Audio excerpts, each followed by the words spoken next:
What's up, my good peoples? Welcome to the Be Transformed podcast, where we're talking about ideas that stimulate wholesome thinking into identity, purpose, vision, and action. I am James Anderson, and with me is Logan Eaton and Carolyn Anderson. My good peoples, what's happening? I'm good. It was quick. It's a quick response.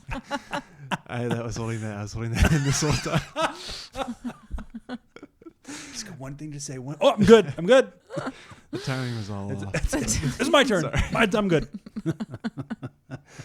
Timing was bad. How are you guys doing? Wonderful. Yeah, doing good. It's a beautiful day outside today. Man, it has become was. fall. Yeah. It seems like. Extremely quickly. Yeah. And like all of a sudden the switch went on and it was fall outside. Yeah, that temperature has changed. It's like we're in a different time zone. Or just like a different season. Not a time zone, yeah. A different climate. Different continent. Yeah. Different stratosphere. Yeah, also known as seasons. Yeah. But is that supposed to be... It's still August. That's still summer, right? Fall's not till September 1st? I don't know the official day of Or October summer. 1st? Fall. It's not... I don't see it until Halloween. That's not fall. It's summer until Halloween for me. Yeah, you're definitely going to see some non-summer like temperatures for Halloween. October. I don't break out the winter clothes until pretty much Christmas Eve. Till July. Yeah. Yeah. But yeah, it has gotten cooler. Do you guys keep your windows open when it's cold? Cooler?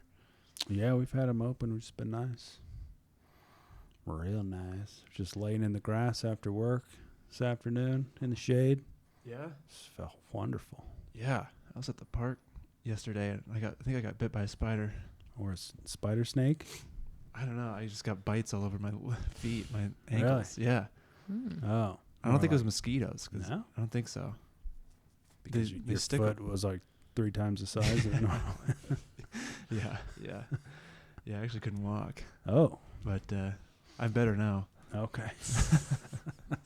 That's good. You got to watch out for things crawling on your legs. You know, you're supposed to flick those things off. Yeah. At night, I think it's like 8. No, it's like 9 o'clock. Something comes out and starts biting your ankles. I don't think it's mosquitoes. I think it's those little spiders. Just those little ankle biters. Yeah. Yeah. I guess you got to stay indoors. Yeah. Well, I get about 4 minutes of outdoors time. It seems like a week. You got to change that ratio. Did you do that all in one chunk of time, or just kind of spread that out? Usually it's spread out. Usually it's spread out in about 15-second intervals. Oh, gotta go. That was amazing. Yeah. No, I need to get outside more. Usually Saturday's my outdoor day. It's your outside day. Have you guys done anything cool outside lately? What did we do? We went up to Side Cut not too long ago. Oh, yeah. It was shallow enough that you can cross The over pizza that. place? Oh, no, that's the park. Yeah. That's the park. Definitely the park, not pizza. Okay. Yeah. Although we did Rolling have the Five way. I totally know what you're Guys talking while about. we were up there, I think. There's a Five Guys Near. near Side Cut Park? Yes. Inside cut. In the river. No, there's not. Oh, okay. Just down Is the way there? a little bit. What? Is there one up in Maumee? Yeah. Oh, wow. This That's a life lot. changing. That was I've always a gone to life- Rossford for that.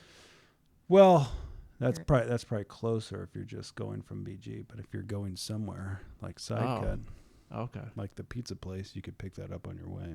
Yeah. I was going to say, yeah, I've always gone up to Rossford for that special occasion. There's Five Guys. I'm serious. Sometimes you crave Five Guys. At least I do. Yeah. We get it often, once Yeah. a month, I think. At least. Nice. Yep. Side Cut, you walk across. Can you walk across there now? Yeah, yep, shallow enough you can walk across the river. Wow. Well, the last time That one I went. time me, you, and Kyle went, it was not shallow. I don't think it was safe. It was totally safe. I lost either my shoe or something in I there. think you're telling a story. I think the water was literally up to my neck. When we went. Did you fear for your life in the rubber boat going down the river? It's a different No, time. that was a different one. And I did fear for my life. To answer your question, I totally did. It was a worthy sea vessel Yeah. with a good captain. Well, when Kyle ended up on me after he fell over, I started to get scared. And we came up to some pretty wild waves there. Yeah, under And, that weird bridge. Yeah. There's pieces of metal sticking out of the water. Yeah. No, I think it was like hanging down from the bridge. Yeah, there's like a bridge falling on us. Yes, it was a good time. Pretty sure it was storming Old too. Mommy Pretty River It was Adventures. not stormy. The story gets better every time it's told. Well, I have no outdoor stories that I have done the past summers, this summer. So if I have to just make things up, just at least try to seem like they're cool or like they actually happened. You should really capitalize on those 4 minutes a week and go outside. I know. Yeah. I walked to Aldi the other day and got You did? Yeah, I was out of butter. I tried to make pancakes with coconut oil Yeah. and it didn't. No, They it burnt. Yeah, so I had to go get butter for the next day. And so I took a walk to Aldi, but it was raining that day. And yeah, that was like 4 minutes over. That was enough for That was almost about a couple 6 months weeks worth of 4 minutes a week.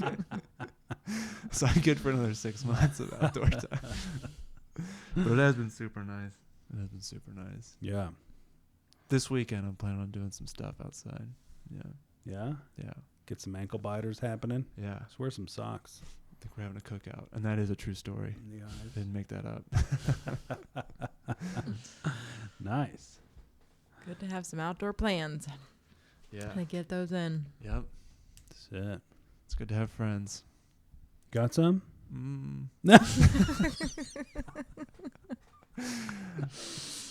That's a process.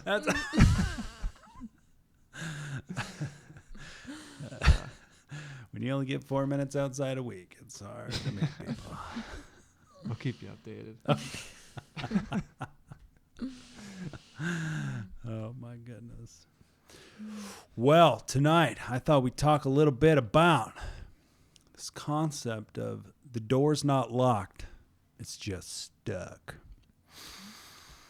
You know, the idea, right?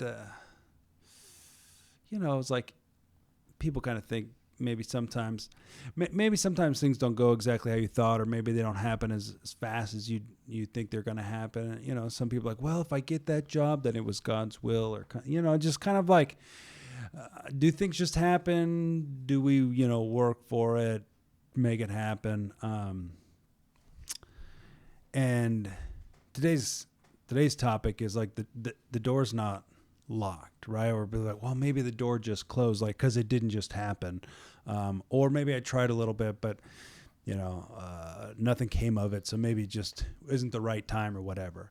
But what if the door's just stuck, right? It just needs a little it needs a little tenacity, man, and it needs a little persistent insistence, right? Like, no, I insist.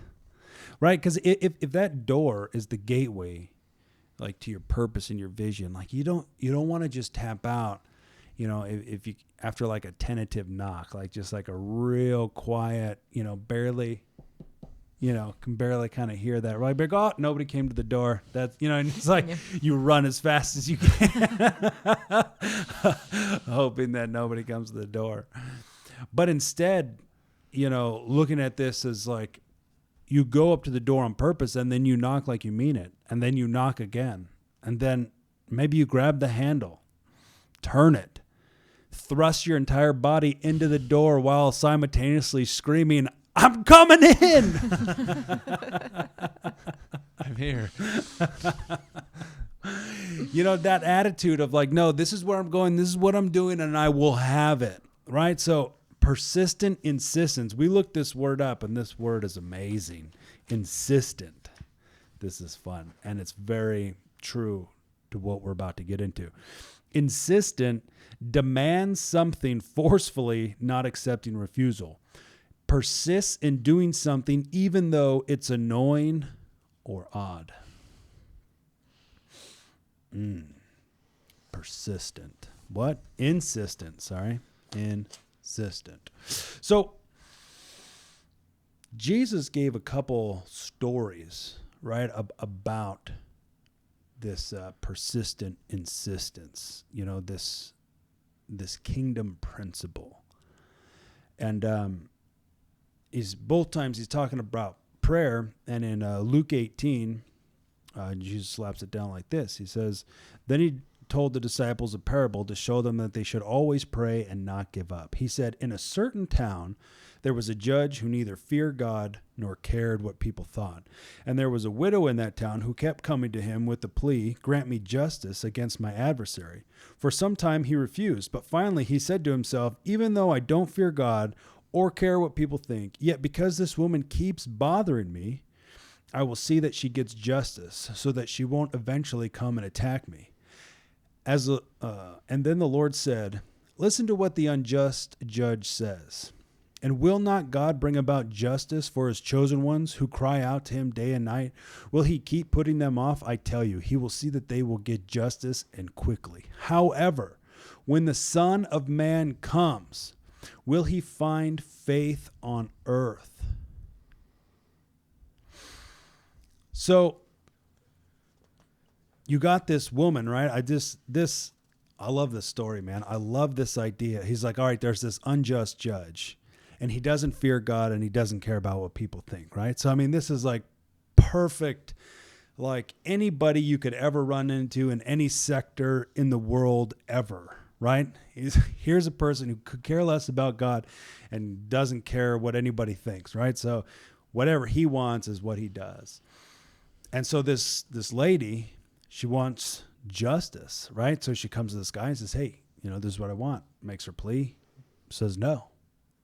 She leaves. She comes back. She says, hey, I need justice about this thing. And the guy's like, no. So she turns around, she leaves. But she still needs justice. So she comes back and she says, dude, I need some justice. The dude's like, no. And so this time and time again, to finally, the guy's like, all right, I love this, right? He's like, still, the guy says, I don't fear God and I could care less about what people think, right? But I'm going to give her justice. Otherwise, at some point, this chick might freak out and like attack me. So he gives her justice. He gives her justice not because he like all of a sudden grew a conscience or all of a sudden had compassion. It was because she was so annoying that he thought at some point she's going to lose it. She's going to break and she's going to freaking attack me. So he gave her justice for himself. But it's like this is a picture of this principle of the persistent insistence. And it's very worth noting that Jesus says, however, when the Son of Man comes, will he find faith on earth? He's equating persistent insistence with faith. I mean, that's pretty sexy. So in Luke 11, there's another story. And Jesus, he's talking to the disciples, and he says, suppose you have a friend and you go to him at midnight and say, friend, lend me 3 loaves of bread. A friend of mine on a journey has come to me and I have no food to offer him. And suppose the one inside answers, don't bother me. The door's already locked. My children and I are in bed. I can't get up and give you anything. I tell you, even though he will not get up and give you the bread because of friendship, yet because of your shameless audacity, he will surely get up and give you as much as you need. So I say to you, ask, and it'll be given to you. Seek, and you will find. Knock, and the door will be opened. For anyone who asks, receive, and the one who seeks, find, and the one who knocks, the door will be opened. Which of you, fathers, if your sons ask for a fish, will give him a snake instead? Or if he asks for an egg, will you give him a scorpion? If then, though you are evil, you know how to give good gifts to your children, how much more will your Father in heaven give the Holy Spirit to those who ask him? There's another version that said good gifts to those who ask him. But yeah, so here again, right? Here's this, you know, in the sense it's this guy who has a friend come super late at night. I mean, it's midnight, goes to his neighbor's house, knocks on the door, said, bro, dude, I don't got no bread. I need some bread. Give me some bread. This is like, it's late at night, like midnight, right? I mean, people are normally in bed. And so he goes over and says, hey, I need bread. And the guy's like, no way. I'm already in bed. Everybody's in bed. I'm not getting up to give you bread. The guy's like, no, you don't understand. I need some bread. The guy's like, no, you don't understand. I'm in bed. He's like, no. That bread on your counter, that's mine. I need it. And he said, you know, it's not because of friendship. It's because the guy's so annoying that the guy has to get up and give him bread. I mean, they might not be friends tomorrow, but he's got it. Yeah. What do you guys think about those parables? I think I like the shameless part of it. What is it? The shameless audacity? Is that what Jesus said? Or was that what that verse said? Oh yeah, because was wild. Because of the shameless audacity of that person. Yeah, like he doesn't care that the guy was sleeping, or doesn't care that he was maybe interrupting someone's night, but he knew that something needed to be done in his world, in his life, and that he just knew like this would, like, getting bread, asking for bread wasn't going to hurt anybody or anything. And he knew he needed that thing, and so.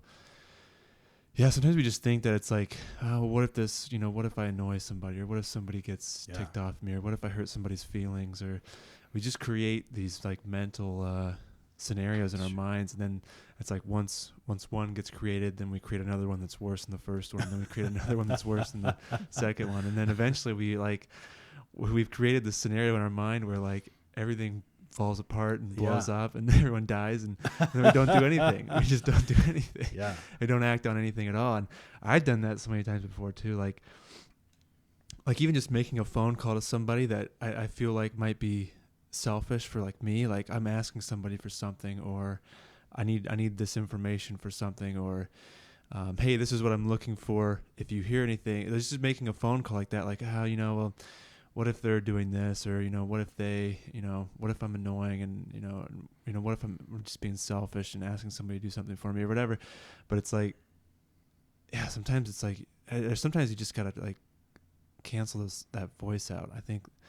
And I guess it's just a testament to how driven you really are to get to somewhere when you don't care, like as long as it's not hurting somebody, when you don't really care how they think about you or what they think about what you're doing, or I think one thing for me was like calling somebody or asking for somebody for something, creating a scenario in my mind where it's like, oh well, why is this person, why is Logan asking me for this? What does he want to do, or why is he doing that? And then I'm thinking thoughts of the other person, and it's making me not want to talk to them or do this thing or make this phone call or something. And it's just like, but none of that ever even happens. Yeah. And even if it did, it's like, well, who cares?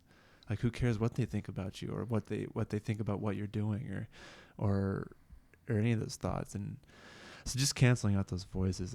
So anyways, back to the shameless audacity. It's sometimes you have to like not be worried if you annoy somebody, or not be worried about what they think about you, or, not be worried, even if somebody's feelings get hurt. It's like, as long as, if you're going somewhere that's good and you need something, or you're moving in a direction, it's, I don't know, sometimes it's just okay to be a little bit calloused about, well, what if I annoy somebody, or what if this is, selfish in a way because I'm knocking on somebody's door at night for this. So I don't know. That's what I think about it.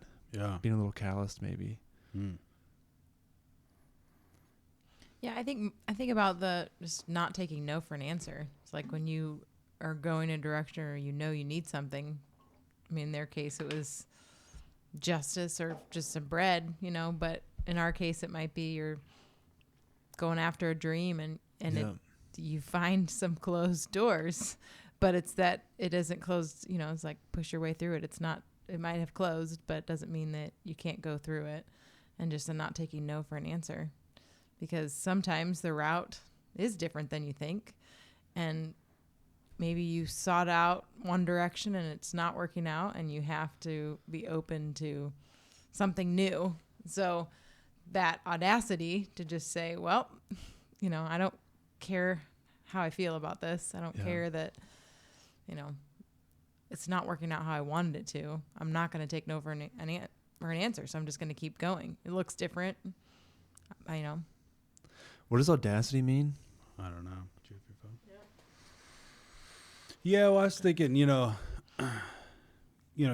especially if it's like, if you're trying to go in a direction you thought maybe this one person was going to kind of solve all my problems, and one person doesn't. It's like there's still more people. There's still other options out there, like where like your direction is still in the same way. It's just like, yeah, there's more than one opportunity out there. Audacity is a willingness to take bold risks. Well, Wow. Tattoo that one on yourself. That gives it that whole new meaning. Shameless willingness to take bold risks. Boom. Yeah. that's synonyms are interesting. boldness, daring, fearlessness, bravery, courage, valor, heroism, recklessness. Yeah, I mean, without regard. Yeah, I mean, what do you guys think? For these two people, I mean, what do you guys think about like the motivating factor? Like, what motivates somebody to be like, to be persistent, insistent? I think it's the alternative, maybe. Like, what's the alternative? So for that woman, the alternative was injustice. Maybe, does it say in there what happened to her? No. It was just So yeah, I guess just injustice. So the alternative being so bad or so unattractive or so Unsettling, almost. yeah, Like you knowing can't- knowing what the alternative is, and then being like, I can't be there. Like, I can't be in the injustice, or I can't have this guest come over and not have bread. It's going to be like that awkward encounter of I don't have any bread. it's so bad. We've all been there. We've all been. Yeah, trust me. I've been on both ends of that. Oh, okay, I no left bread. immediately. Well, Yeah. That's why you don't have any friends anymore. 'Cause you've had too many of those encounters. Yeah, too many breadless nights.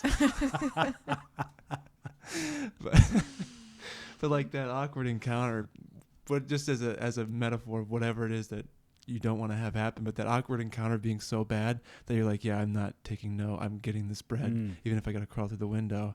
So I think it's just like knowing what the alternative is. So, yeah, knowing what the alternative is, maybe as you said, that's kind of what's the motivating factor behind it. Yeah. Yeah. Yeah. Knowing what the alternative is, and not being okay with being in that alternative, or being not okay with being in that alternative. Being okay with not being okay about being okay. Okay? That not being an option. Being in that alternative is not an option. Okay.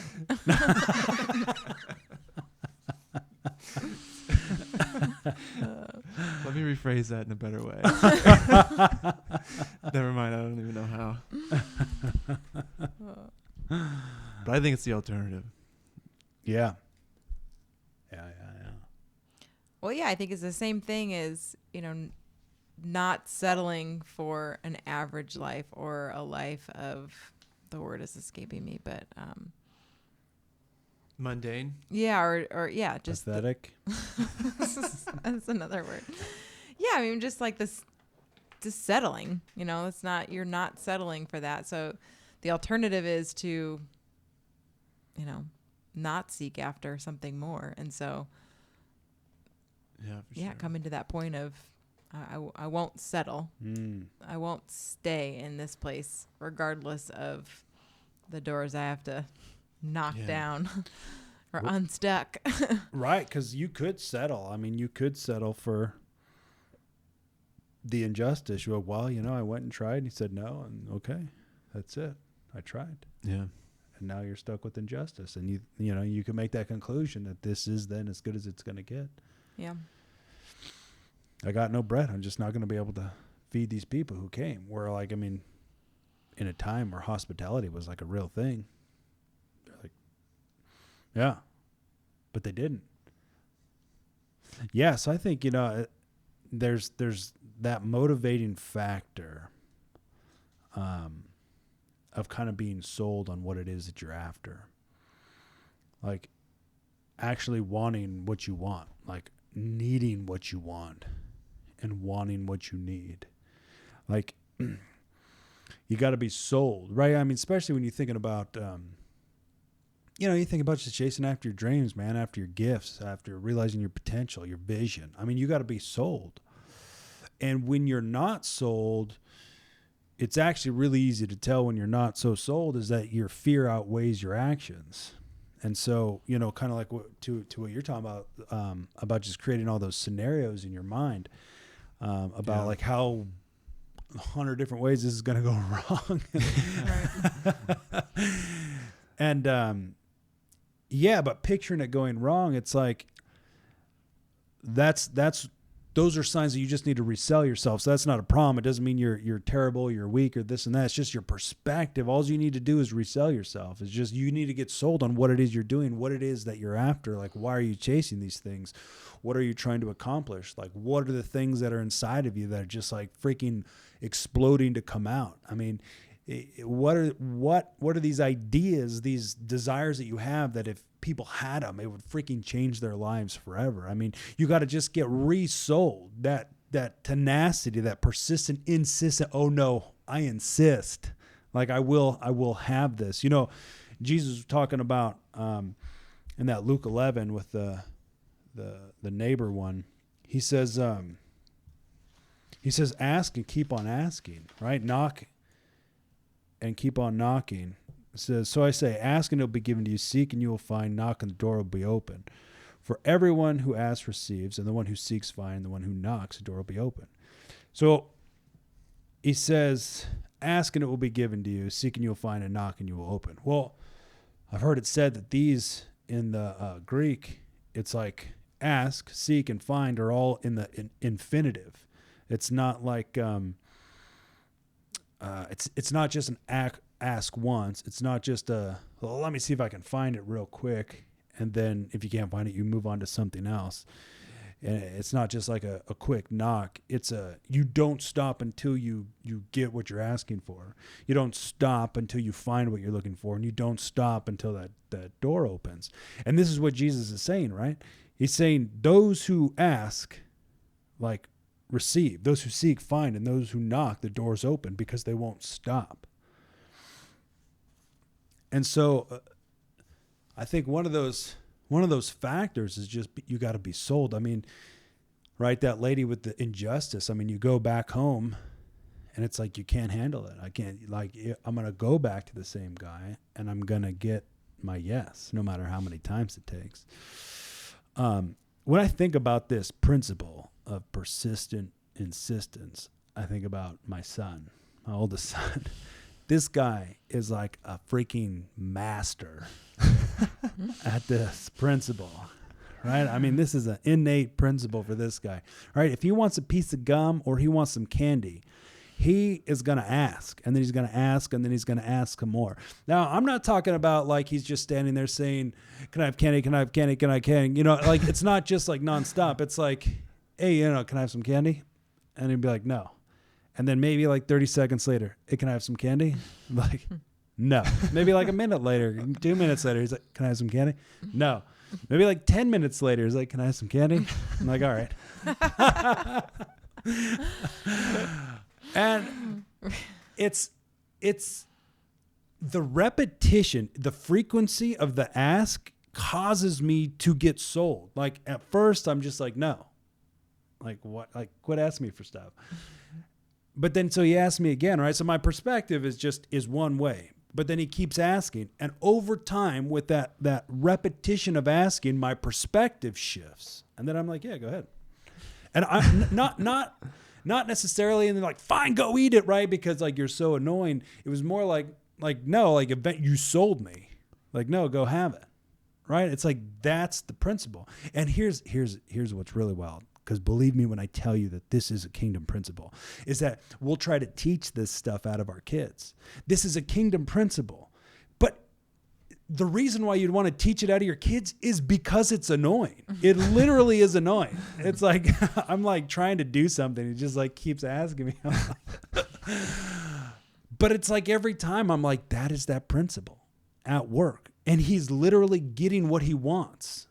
And not in like he's a spoiled brat kind of thing. No, like when he applies that to realizing his dreams, he's going to freaking win because he won't give up. So here's two things that he has that you do not want to teach out of your kids.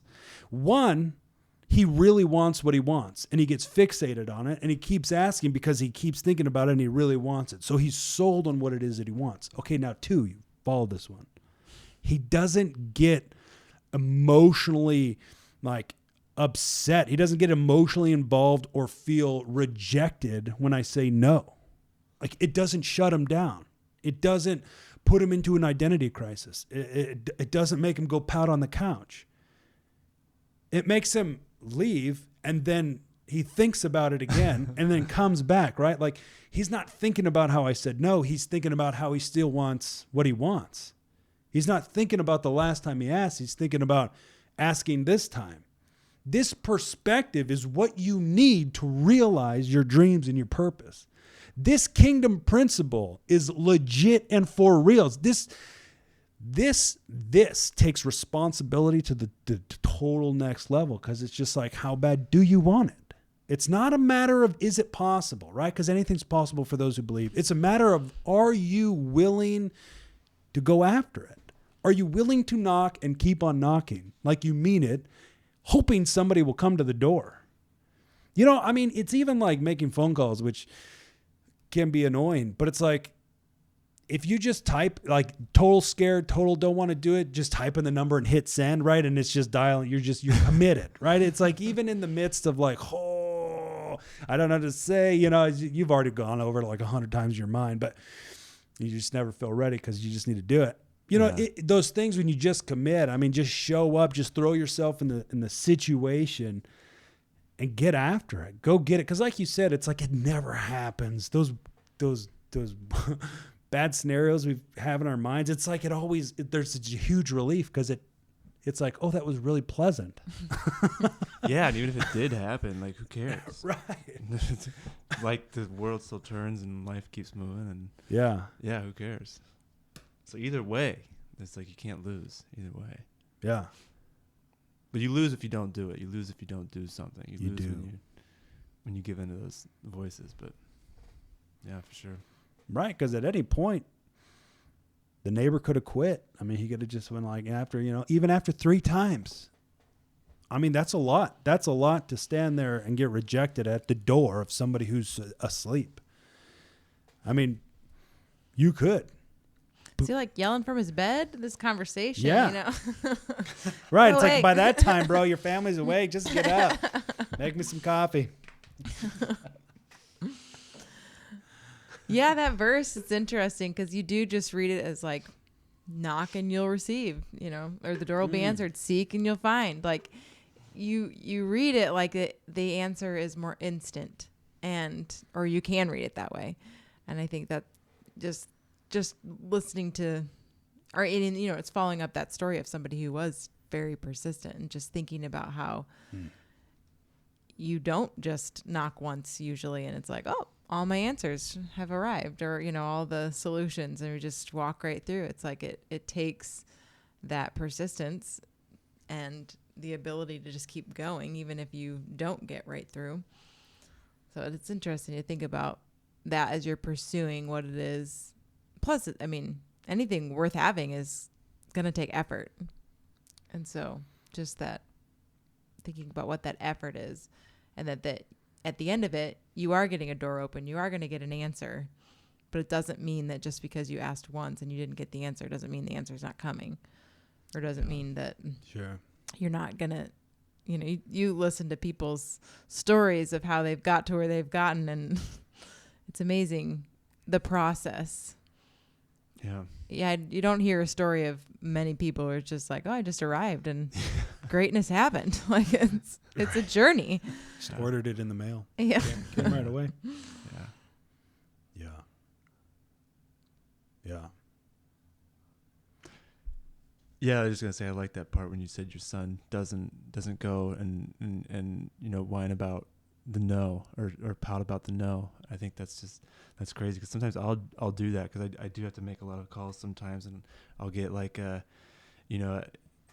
have this basically a free service that I'm trying to provide somebody, and it's like and I'll go over what it is and like how I can help and all that stuff, and they'll still say no, and it's like just. Yeah, you can almost default into that whining part, but it's like at the end of the day, it's like you did what you needed to do. You made the phone call, and now make another phone call, and then in another week maybe call that guy again and see what happens, and just not caring about like, if it doesn't happen the first time, don't think it's not supposed to happen, or don't pout about it and get into a negative mindset about it, because. Then you'll always accept no as an answer. Yeah. That's interesting. Yeah. Yeah, insist, right? Demand something forcefully, not accepting refusal. I mean, watch yourself on the forcefully, but persist in doing something even though it's annoying or odd. No, I insist. But it's like, again, it's like that people's perspectives can change through that repetition. I mean, maybe, right, like just in that scenario, right? You called somebody, you're like, no, look, I can help you. It's free. I can come out, blah, blah. Guy's like, no. Right? Then he goes away, like, and immediately it's like he didn't quite understand it, but then he's like, he just saw like 5 different ways that like it could have been practical if you came over. Yeah. Yeah. So you call again in a week and just like, hey man, just checking in. Just want to see if there's anything I can do for you. Right. And he's like, you remember, right? I mean, yeah, this stuff's for real, but it takes a little bit of guts. What was that word? Audacity. It takes a little audacity. Bold risk, taking a bold risk, willingness to take a bold risk. Yeah. Yeah. I think that was part of That it. sounded good, nah? That was something good. Reckless. Reckless. Be a little reckless. Willingness to take a bold risk. Yes. I think Yep. That right there. That was exactly it. Willingness to take bold risks. So what do you need to take a bold risk? You need an idea. You need a little vision. You need to have something to get sold on. This idea of I was listening to this book by Grant Cardone called Sell or Be Sold.